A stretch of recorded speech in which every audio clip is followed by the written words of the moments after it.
দেখতে গেলে এই সংসার বড়ই সুন্দর, কিন্তু আসল সত্যি এটাই যে সংসারে সবকিছু নশ্বর। যেটা কাল ছিল তা আজ নেই, যা আজ আছে তা কাল ছিল না, আর যা আজ আছে তা কালও থাকবে না। প্রত্যেক মানুষকেই যথাসময়ে কালের কাছে মাথা নত করতে হয়।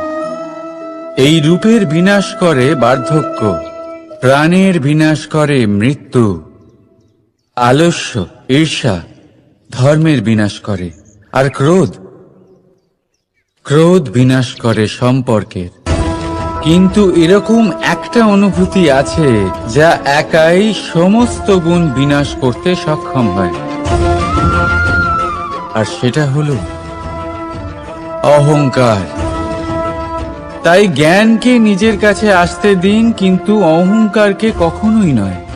কারণ যদি এই অহংকার আপনার কাছে চলে আসে, তাহলে জীবনে যা কিছু আপনি অর্জন করেছেন, তা সে গুণ হোক বা হোক ধন, সে বন্ধু হোক বা হোক আনন্দ, সবকিছু শেষ হয়ে যায়। রাধা রাধা। এই পাথর দেখতে পাচ্ছেন আপনি? কত গোল, কতটা চকচকে। বাচ্চাদের অনেক সময় এটা নিয়ে খেলতে ভালো লাগে, আর কেনই বা লাগবে না।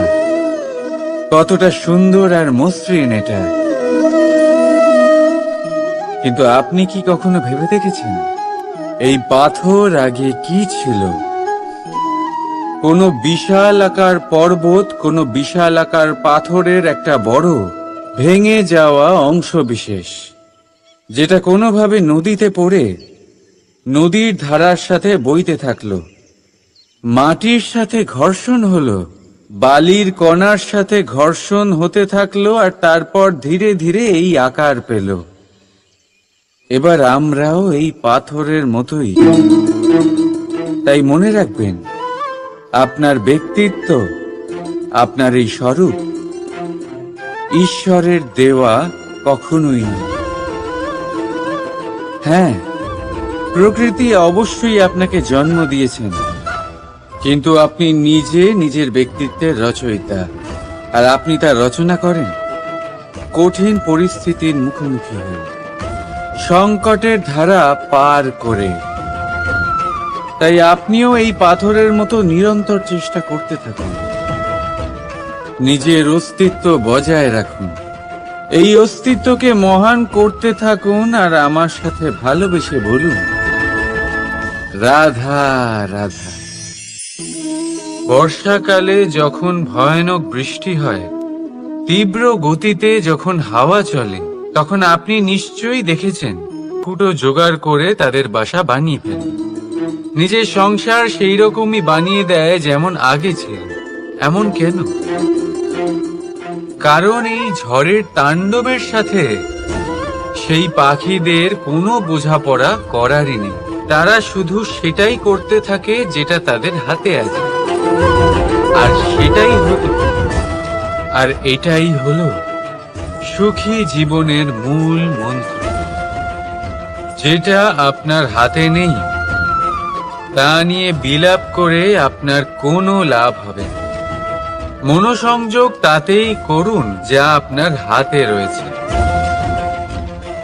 যা বদলে গেছে তাকে আপনি আবার বদলাতে পারবেন না, কিন্তু যা আপনি বদলাতে পারবেন তাতে মনোসংযোগ করুন। এই জীবনে একটু ধনাত্মক হয়ে উঠুন, দেখবেন সব শুভ হবে। রাধা রাধা।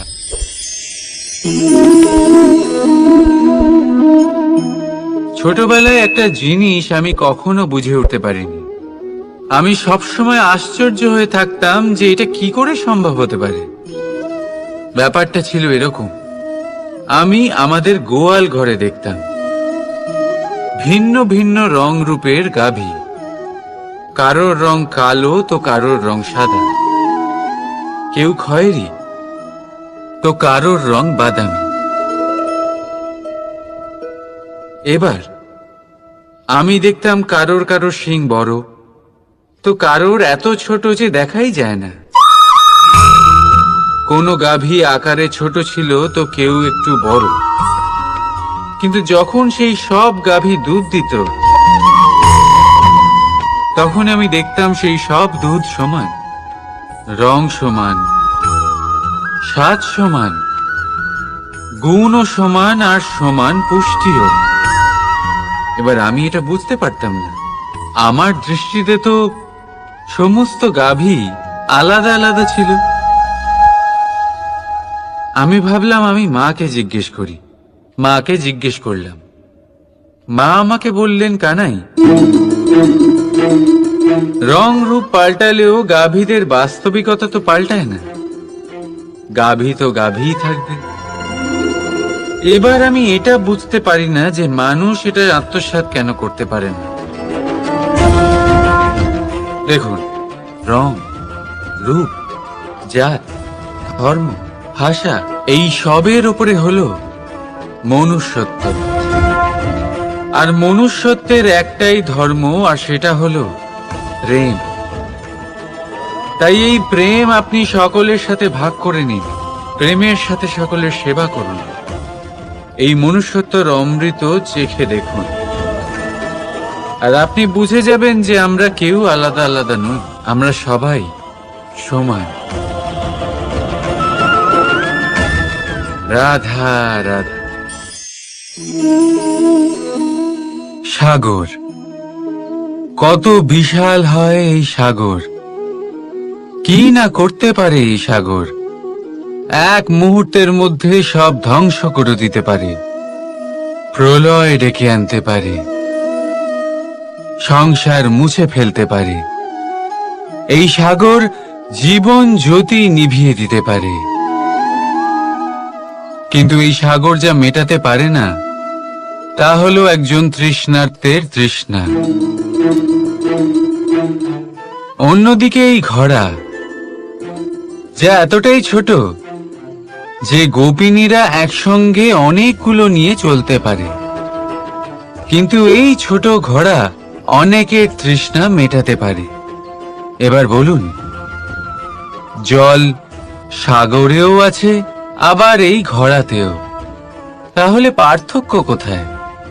এখানে পার্থক্য হলো তাদের আচরণের মধ্যে। একজন মাটির মধ্যে মিষ্টি জল ধরে রাখে, তো আরেকজন নিজের নোনা জলের আঘাতে যে কাউকে মাটিতে মিশিয়ে দিতে পারে। আপনি কি হতে চাইবেন? সাগরের নোনা জল হয়ে কারোর আশা চূর্ণ বিচূর্ণ করে দিতে, নাকি মিষ্টি জলের ঘোড়া হয়ে কারোর তৃষ্ণা মেটাতে? সিদ্ধান্ত আপনার। রাধা রাধা। কতবার এমন হয়, আপনি কোনো কাজ করার জন্য কাউকে দায়িত্ব দেন, কিন্তু সেই ব্যক্তি সেই কাজ সম্পন্ন করতে পারে না, অসম্পূর্ণ রেখে দেয়, অথবা ঠিকভাবে করতে পারে না। এবার এই পরিস্থিতিতে কি হয়?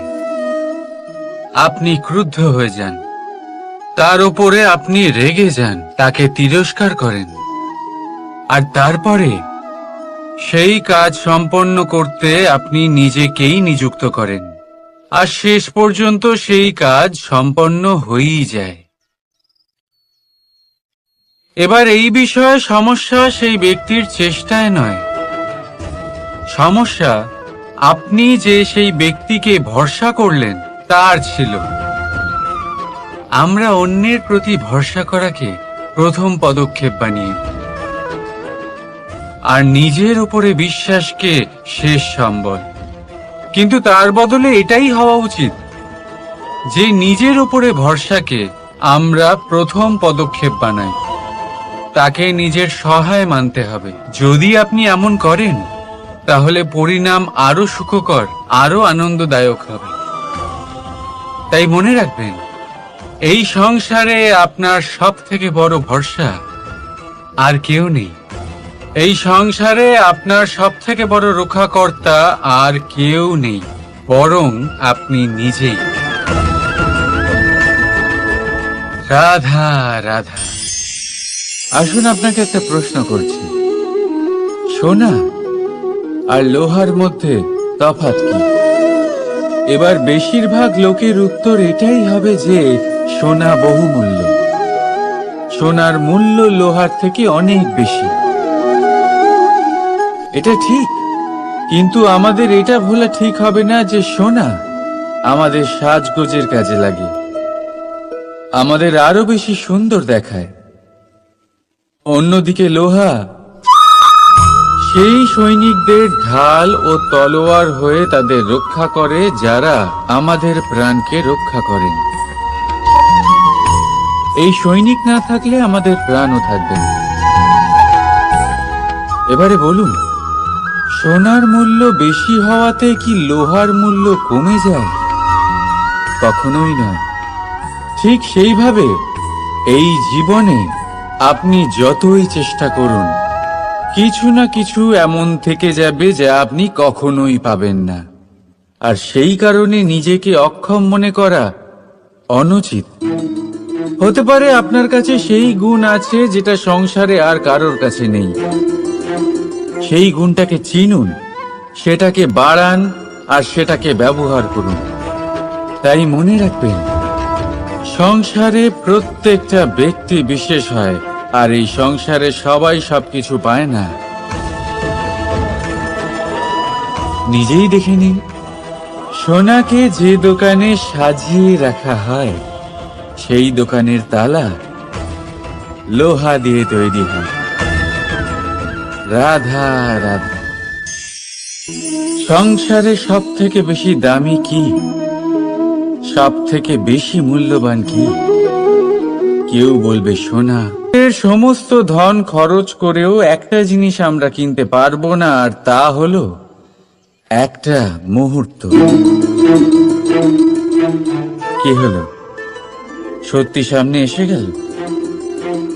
সত্যি হলো এটাই যে জগতে সব থেকে বেশি মূল্যবান সময়, সেই সময় যেটা আমরা এমনি নষ্ট করে দিই অকাজে, কখনো কোনো আশাতে, কখনো শোক করে, কখনো ঘটে যাওয়া দিনের কথা ভেবে, তো কখনো ভবিষ্যতের চিন্তাতে।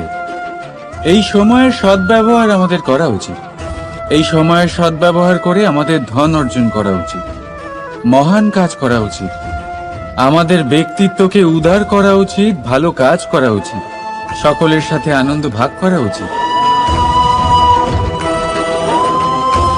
যদি আমরা এই সংসার থেকে চলেও যাই, তাহলেও সময় আমাদের যেতে দেবে না।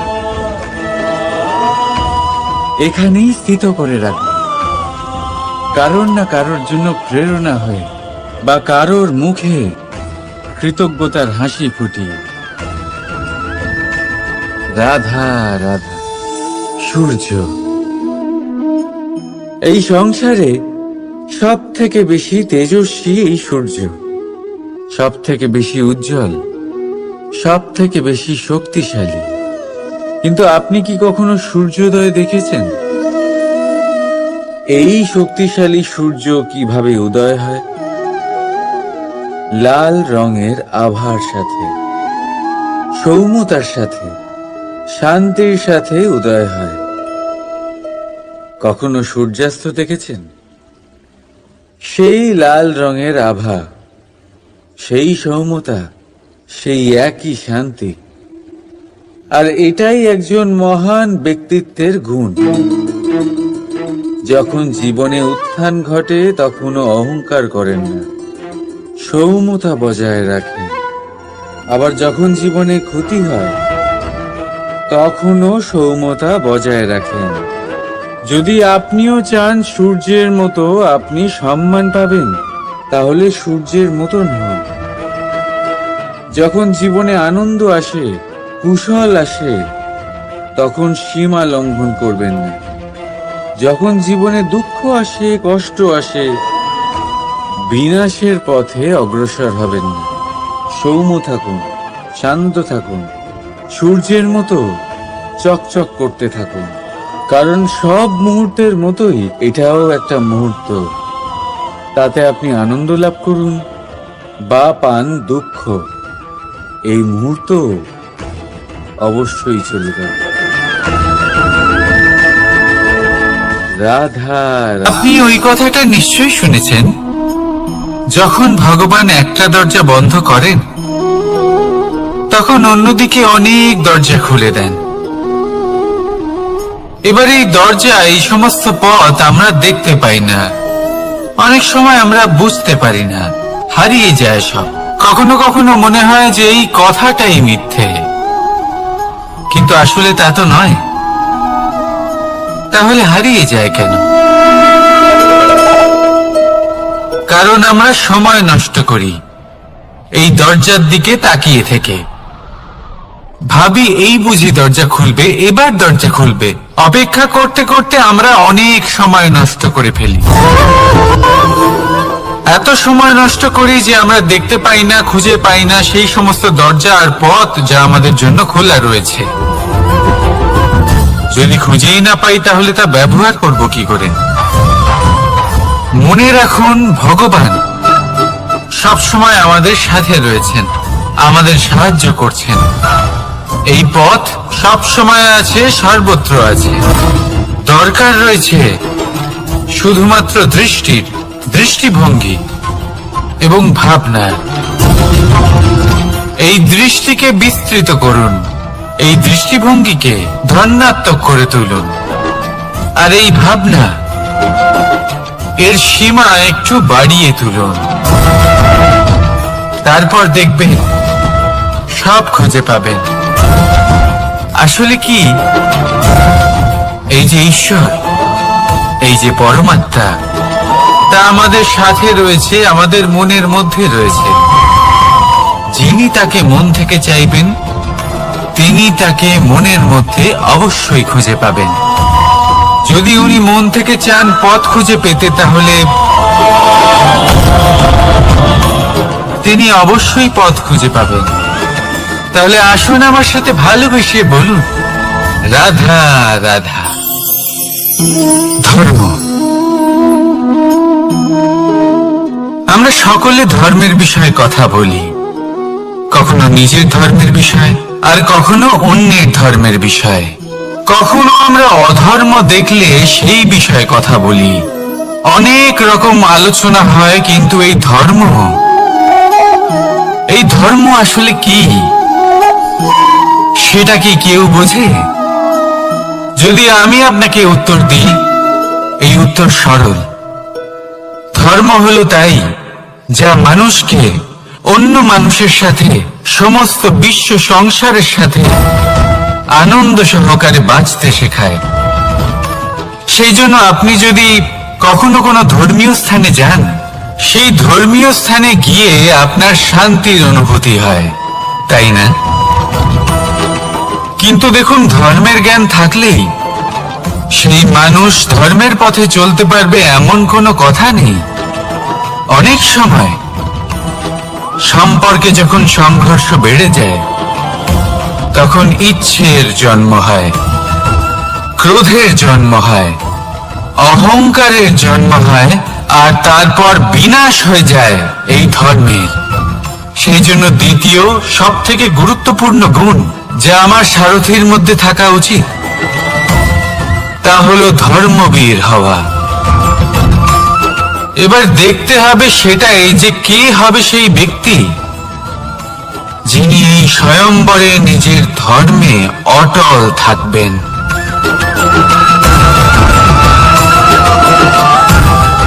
কারণ সেই ব্যক্তি এই সংসার থেকে সরে এসে ধর্মের পুনঃস্থাপনের এই মহাকার্যে আমার সারথি হতে পারবেন।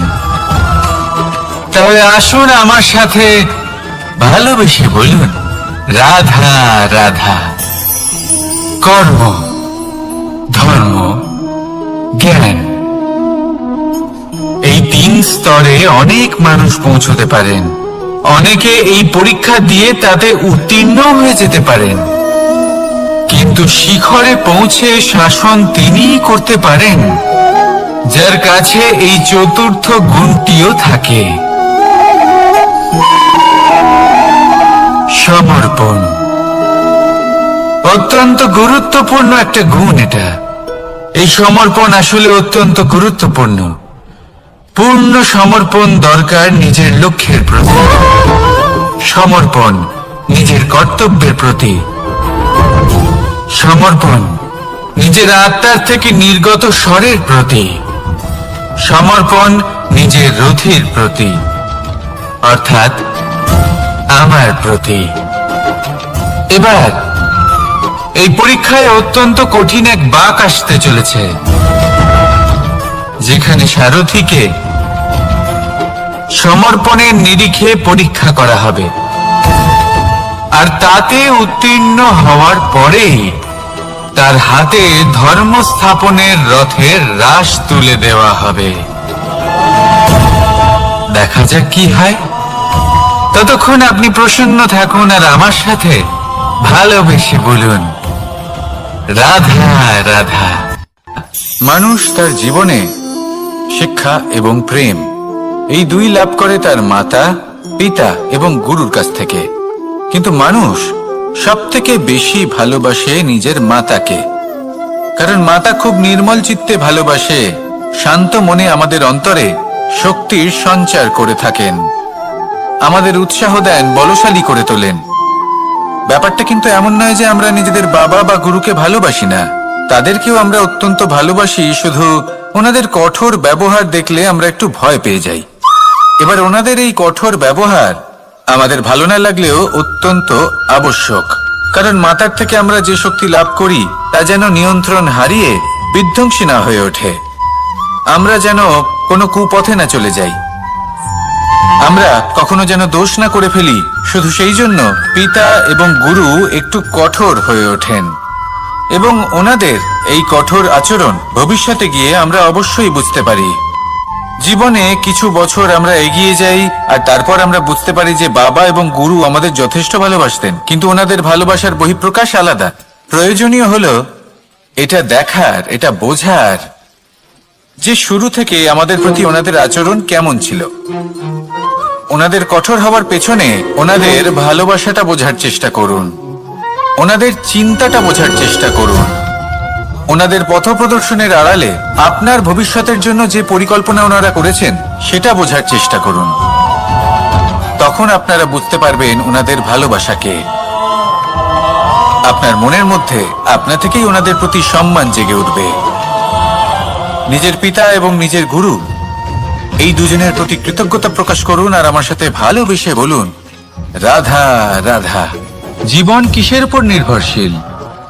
ধনের ওপর, বৈভবের ওপর, নিঃশ্বাসের ওপর? না, এই জীবন নির্ভরশীল বিশ্বাসের ওপর। বিশ্বাস নিজের ওপর, বিশ্বাস আমাদের আপনজনের ওপর। কিন্তু যখন এই বিশ্বাস ভেঙে যায় তখন মানুষের মনও ভেঙে যায়, আর তারপর সে অন্য কিছু করতেই পারে না। তখন কি করা যেতে পারে? 3টে কাজ আছে যা আপনি করতে পারেন। প্রথম, ভালোবাসা। যাকে আপনি ভালোবাসেন, যারা আপনাকে ভালোবাসে, ভুল যারই হোক না কেন, তার কাছে ক্ষমা চাইতে কখনোই সংকোচ বোধ করবেন না। দ্বিতীয় হলো বিশ্বাস। যারা আপনাকে ভালোবাসেন, আপনাকে বিশ্বাস করেন, তাদের বিশ্বাস কখনো ভাঙবেন না। তৃতীয় হলো আশা। যারা আপনাকে ভালোবাসেন, আপনাকে বিশ্বাস করেন, তাদের আশা আপনার সাথে জড়িত, তাদের থেকে কখনো কিচ্ছু লুকোবেন না।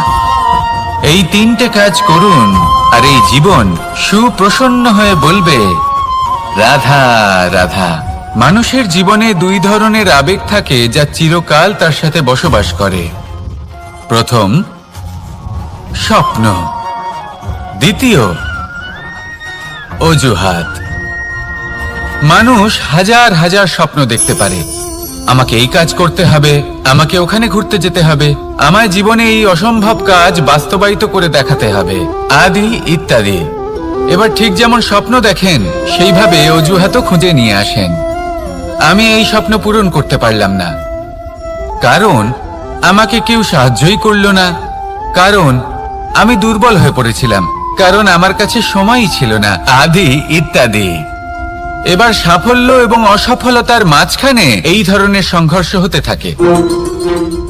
সাফল্য তখন লাভ করা সম্ভব যখন আপনার স্বপ্ন আপনার অজুহাতের থেকে অনেক বড় হয়। আর অসফলতা তখন পাবেন যখন আপনার অজুহাত আপনার স্বপ্নের থেকে অনেক বড় হয়। আপনি যদি সাফল্য লাভ করতে চান তাহলে চেষ্টা করতে থাকুন, পরিশ্রম করুন। যদি অসফল হন তাহলে ভয়ভীত হওয়ার কোনো প্রয়োজন নেই। নিজের ভুল বুঝুন, তাকে শুধরে নিন, আবার চেষ্টা করুন। কিন্তু যদি নিজের জীবনে অজুহাত নিয়ে আসেন তখন স্বপ্ন কখনো পূরণ হবে না। আসুন আমার সাথে ভালোবেসে বলুন, রাধা রাধা।